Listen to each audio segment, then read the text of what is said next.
Hello दोस्तों, कैसे हैं आप सब। एक बार पुनः आप सभी का आपके अपने चैनल सी कोचिंग क्लासेस पर स्वागत है। दोस्तों आज का ये वीडियो दोस्तों तरंग प्रकाशिकी से संबंधित है। दोस्तों चैप्टर 10 जो स्टार्ट हो चुका है क्लास 12 फिजिक्स का। दोस्तों आप लोगों को फिजिक्स में आपको पता होगा दोस्तों चैप्टर 1 से मैंने पूरा कवर कराया है। इसको 2 प्लेलिस्ट में मैंने कवर करा दिया। दोस्तों आप लोग दोनों प्लेलिस्ट को सारे वीडियो देख सकते हैं। चैनल में जाइए दोस्तों, होम पेज के बाजू में वीडियो जाएंगे और उसके बाजू में दोस्तों प्लेलिस्ट आता है। उसमें आपको केमिस्ट्री हो या फिजिक्स हो, 11th क्लास या 12th क्लास या अन्य क्लास हो दोस्तों, सभी के आपको प्लेलिस्ट में वीडियो मिल जाएंगे। आप कभी भी देखते हो कोई दिक्कत नहीं दोस्तों। आप आज देख रहे हो या अपलोड होने के बाद देख रहे हो तो कोई दिक्कत नहीं दोस्तों, आप लोग देख सकते हैं सारी चीजें। कई लोग कमेंट करते रहते सर ये वीडियो चाहिए, तो मैं आपको हर एक वीडियो में यही बताता हूं दोस्तों कि आप चैप्टर 1 से कोई भी टॉपिक उठाना चाहते हैं ना, तो आप प्लेलिस्ट में जाकर एक बार देख लो दोस्तों, जरूर आपको मिल जाएगा। तो चलिए दोस्तों, आज का टॉपिक है जो हमारा कि सामान्य परिचय। दोस्तों चैप्टर 10 में किन किन शब्दों से संबंधित तथ्यों का अध्ययन करेंगे, उन शब्दों का अपन इसमें दोस्तों आज परिभाषा समझने वाले हैं। कुछ शब्दों का अर्थ दोस्तों मैंने तो समझा दिया, लेकिन इसमें जो छोटी छोटी परिभाषाएं हैं उनको पूरा कवर करा रहा हूं दोस्तों। इनमें मेन टॉपिक्स बहुत सारे हैं। न्यूटन का कणिका सिद्धांत है, हाइगन का तरंग सिद्धांत है, मैक्सवेल का विद्युत चुंबकीय तरंग सिद्धांत दोस्तों, फ्रिंज चौड़ाई है, ब्रूस्टर का नियम है, पोलेराइड है। तो इन सारे क्वेश्चनों को दोस्तों आपको समझाऊंगा, चिंता करने की जरूरत नहीं है। हो सकता है थोड़ा सा चैप्टर में आपके टॉपिक आगे पीछे दिए हूं, तो इसमें भी आपको परेशानी नहीं होनी चाहिए। तो दोस्तों समझिए थोड़ा सा। पहला टॉपिक से दोस्तों हमारा प्रकाश से संबंधित क्या क्या टॉपिक्स देखेंगे। तो दोस्तों जैसे प्रकाश का सरल रेखा में गमन है, परावर्तन है, अपवर्तन है। दोस्तों सबसे पहले में लिखा क्या गया है, प्रकाश ऊर्जा का एक रूप है। जो प्रकाश आपको दिख रहा है दोस्तों एक ऊर्जा का रूप होता है। जब प्रकाश वस्तु से टकराकर हमारी आंख में प्रवेश करता है तो वह वस्तु हमें दिखाई देने लगती है, और प्रकाश से संबंधित कुछ घटनाएं वो आपको समझाने वाला हूं।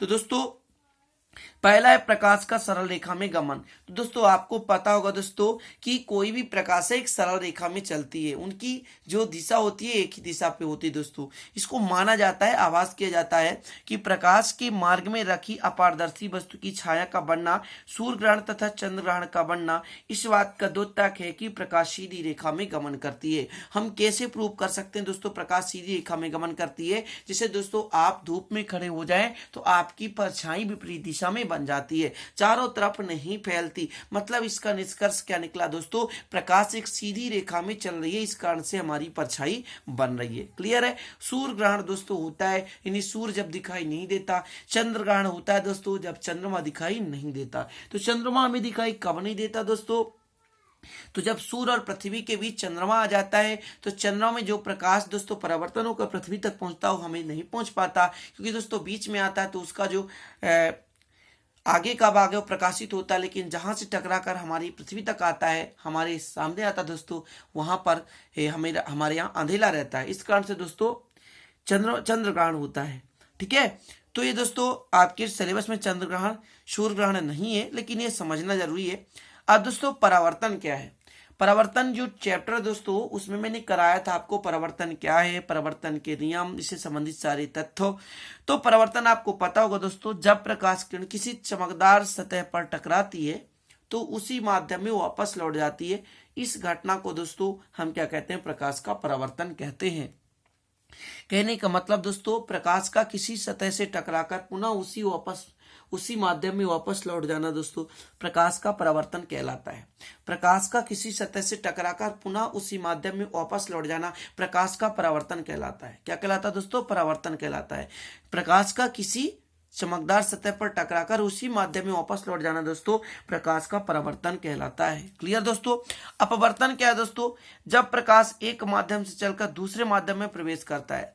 जब प्रकाश एक माध्यम से चलकर दूसरे माध्यम में प्रवेश करता है तो दोस्तों वह अपने मार्ग में विचलित हो जाता है। इस घटना को प्रकाश का अपवर्तन कहते हैं। क्लियर दोस्तों। जब प्रकाश एक माध्यम से चलकर दूसरे माध्यम में प्रवेश करता है, एक माध्यम से चलता है दोस्तों और दूसरे माध्यम में प्रवेश करता है तो अपने मार्ग से विचलित हो जाता है। इस परिघटना को हम प्रकाश का अपवर्तन कहते हैं। क्लियर दोस्तों। ये छोटे छोटे शब्द हैं, इनकी परिभाषाएं प्रारंभ में दी है, तो मैं सोचता हूं दोस्तों आपको कवर करा दूं। क्लियर। अगला दोस्तों वर्ण विक्षेपण। जब श्वेत प्रकाश किसी प्रिज्म से होकर गुजरता है, जब श्वेत प्रकाश किसी प्रिज्म से होकर गुजरता है तो अपने अवयवी रंगों में विभक्त हो जाता है, अपने अवयवी रंगों में विभक्त हो जाता है दोस्तों। इस घटना को प्रकाश का वर्ण विक्षेपण कहते हैं। मतलब दोस्तों श्वेत प्रकाश का अपने अवयवी रंगों में विभक्त हो जाने की घटना दोस्तों वर्ण विक्षेपण कहलाती है। और दोस्तों इससे जो विभिन्न प्रकार की रंगें प्राप्त होती है दोस्तों उसे हम कहते हैं वर्णक्रम। क्या कहते हैं दोस्तों? वर्णक्रम। जैसे दोस्तों आप लोगों को ट्रिक पता होगा, बैजानी हपी नाला। दोस्तों इससे बै से बैगनी है, जा से जामनी है, नी से नीला है, हा से हरा है, पी से पीला है, लाल से लाल है। बैजानी हपी नाला। ट्रिक लिख लें दोस्तों, याद कर लें। वै जानी हपी नाला, ठीक है। वै से बैगनी, जा से जामनी, नी से नीला, हा से हरा, पी से पीला, ना से नारंगी और ला से लाल। क्लियर दोस्तों? अब देखिए दोस्तों और कुछ परिभाषाएं। व्यतिकरण। व्यतिकरण किसे कहते हैं दोस्तों? तो जब समान आवृत्ति की प्रकाश तरंगे, दोस्तों क्या, जब समान आवृत्ति की प्रकाश तरंगे किसी माध्यम से एक ही दिशा में चलती हैं तो प्रकाश की तीव्रता में परिवर्तन हो जाता है। इस घटना को हम क्या कहते हैं दोस्तों? प्रकाश का व्यतिकरण कहते हैं। तो क्या है दोस्तों व्यतिकरण? कि जब समान आवृत्ति की प्रकाश तरंगे किसी माध्यम में एक ही दिशा में चलती है तो प्रकाश की तीव्रता में परिवर्तन हो जाता है दोस्तों। इस घटना को प्रकाश का व्यतिकरण कहते हैं। क्लियर दोस्तों? चलिए अगला देखते हैं दोस्तों, विवर्तन। ठीक है, ठीक है। विवर्तन क्या दोस्तों? विवर्तन तीक्ष्ण धार वाले किनारों पर प्रकाश का मुड़ना अवरोध द्वारा बनी ज्यामितीय छाया में प्रकाश के अतिक्रमण की घटना को दोस्तों प्रकाश का विवर्तन कहते हैं। देखिए इसको शाब्दिक अर्थ समझिए दोस्तों। आप किसी कमरे में बैठे हैं, सूर्य का प्रकाश दोस्तों डायरेक्ट आपके कमरे में नहीं आता, क्योंकि दोस्तों आपका छत होता है, छत से टकराकर वापस हो जाती है, फैल जाती है। तो दोस्तों जो कहीं सतह पर टकराया और प्रकाश, सूर्य का प्रकाश डायरेक्ट तो नहीं आया, लेकिन दोस्तों जो प्रकाश की किरणें हैं कुछ ना कुछ रूप से, आंशिक रूप से कम तीव्रता के टकराकर आपके कमरे तक पहुंचे। तो इसी कारण दोस्तों हर चीज दिखाई दे रही है। समझ रहे हैं? छाया दोस्तों आप देखिए किसी पेड़ के नीचे बैठ जाइए, वहां प्रकाश किरणें डायरेक्ट तो नहीं पहुंच रही है, लेकिन दोस्तों मुड़ करके कहीं ना कहीं से तो वहां प्रकाश किरणें आ रही है। आप कहीं भी हॉल पे बैठ जाइए, आप देखेंगे कि उजेला दिखाई देता है, अंधेला नहीं रहता, क्योंकि दोस्तों कहीं ना कहीं से प्रकाश किरणें टकराकर तीक्ष्ण धार से मुड़ करके वहां तक पहुंच रही है। और वहां तक पहुंच रही दोस्तों मतलब ये निष्कर्ष हो रहा है कि वहां पर विवर्तन हो रहा है। तो ये जो घटना हो रहा है उसका नाम दे दिया गया विवर्तन। क्लियर दोस्तों? अब देखते हैं दोस्तों ध्रुवण। ये छोटी छोटी परिभाषाएं हैं यार, इनको जानना क्यों जरूरी है? क्योंकि इससे संबंधित सारे टॉपिक्स कवर होंगे तो शब्दों का अर्थ जानना जरूरी होता है। ध्रुवण क्या होता है दोस्तों? प्रकाश तरंग द्वारा प्रकाश संचरण की दिशा के लंबवत चारों ओर सममित की कमी को प्रदर्शित करना प्रकाश का ध्रुवण कहलाता है।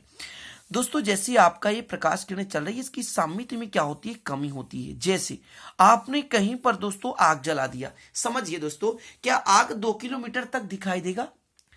नहीं देगा। थोड़ा सा आग जलाएंगे तो कुछ दूर तक में दोस्तों वो बंद हो जाएगा।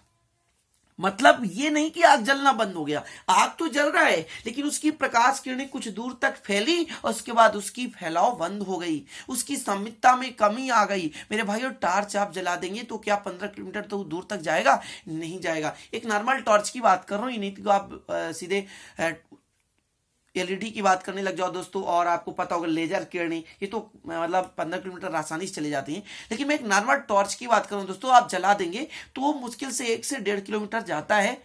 और दोस्तों उसमें होता है क्या? धीरे धीरे उसकी सममिति में कमी आ जाती है, उन प्रकाश की तरंगों में, उनके कणों में सममितता में कमी आ जाती है, और इस कमी को ही दोस्तों ध्रुवण कहते हैं। दोस्तों यदि मैं कह दूं कि इसकी कमी ना आए दोस्तों तो कभी ऊर्जा समाप्ति ना हो, यदि कहीं ना कहीं माध्यम में उसका ऊर्जा तो व्यय होता होगा ना। आप खुद सोचिए, सूर्य से जितनी तीव्रता से प्रकाश किरणें निकल रही है, कहीं उतनी तीव्रता से हमारे पृथ्वी तल तक वो पड़े दोस्तों तो हमारी सारी वस्तुएं जल जाएगी। इसका मतलब क्या निकला दोस्तों? मैं कहना क्या चाहता हूं? कहना ये चाहता हूं कि सूर्य से जो तीव्रता से प्रकाश किरणें निकलती हैं तो उसकी तीव्रता में कहीं ना कहीं कमी हो जाती है, और वो जो कमी होती है उस सममितता में कमी पाई जाती है दोस्तों, उसी को ही कहते हैं हम ध्रुवण। चीजें समझ गए ना? यदि आपने मोबाइल का टॉर्च जलाया तो मोबाइल का टॉर्च जरूरी नहीं कि पूरे घर में प्रकाश फैलाए, एक निश्चित सीमा तक फैलाता है दोस्तों। यदि वो नष्ट ना हो, कहीं ना कहीं उसकी सममितता में कमी ना आए तो दोस्तों उसका एकदम सीधा चलता जाए असीमित दूरी, लेकिन उसकी सममिति में कुछ ना कुछ कमी आ जाती है, इस कारण से दोस्तों ज्यादा दूर तक नहीं जा पाता। क्लियर दोस्तों? अब अपना लास्ट टॉपिक है दोस्तों आज का, प्रकाश विद्युत प्रभाव। प्रकाश मतलब किरणें, विद्युत प्रभाव मतलब किसी पर प्रभाव डाले, मतलब जब किसी धातु की सतह पर प्रकाश किरणें आपतित हो, जब किसी धातु की सतह पर दोस्तों प्रकाश किरणें आपतित हो तो उससे इलेक्ट्रॉन उत्सर्जित होने लगती हैं। सिंपल परिभाषा है, कुछ भी नहीं है यार इसमें। जब किसी धातु की सतह पर प्रकाश आपतित होती है तो उसकी धातु की सतह से इलेक्ट्रॉन उत्सर्जित होने लगते हैं दोस्तों। तो धातु की सतह से इलेक्ट्रॉन उत्सर्जित होने की घटना दोस्तों कहलाती है क्या? तो प्रकाश विद्युत प्रभाव कहलाती है। कितना सिंपल तरीका है दोस्तों। प्रकाश विद्युत प्रभाव तो यूं आसानी से याद कर सकते हैं, किसी धातु की सतह से प्रकाश के टकराने से इलेक्ट्रॉन उत्सर्जित होने की घटना दोस्तों प्रकाश विद्युत प्रभाव कहलाती है। तो ये सामान्य परिचय था दोस्तों। अगला वीडियो इंपॉर्टेंट लेकर आऊंगा, चिंता करने की जरूरत नहीं है दोस्तों। सारी वीडियो देखने के लिए एक बार पुनः प्लेलिस्ट से आप देख सकते हैं। चलते हैं दोस्तों, मिलेंगे अगले वीडियो में नए टॉपिक के साथ दोस्तों। तब तक के लिए जय हिंद, वंदे मातरम।